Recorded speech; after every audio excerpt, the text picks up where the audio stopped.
கர்த்தருக்கு ஸ்தோத்திரம். இன்றைய வேத வார்த்தை எபிரேயர் எழுதின புஸ்தகம் 4ஆம் அதிகாரம் அப்படி 14, 15, 16. நமக்கு ஒரு பிரதான ஆசாரியர் இருக்கிறார். வானங்கள் வழியாக பரலோகத்துக்கு எடுத்துக்கொள்ளப்பட்ட ஆண்டவராகிய இயேசு கிறிஸ்து நமக்கு இருக்கிறாருங்க. அவர் சொல்லுவார், நாம் அவருடைய சமூகத்தில் செய்த அறிக்கைகளை நாம் உறுதியாய் நாம் இருக்கப்படுத்தல் வேண்டும்.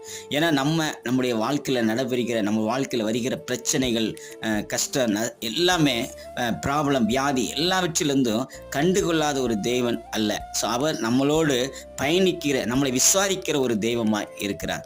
அந்த தேவன் அவர் எப்படிப்பட்டவர்? பாவம் இல்லாத ஒரு பிரதான ஆசிரியர்.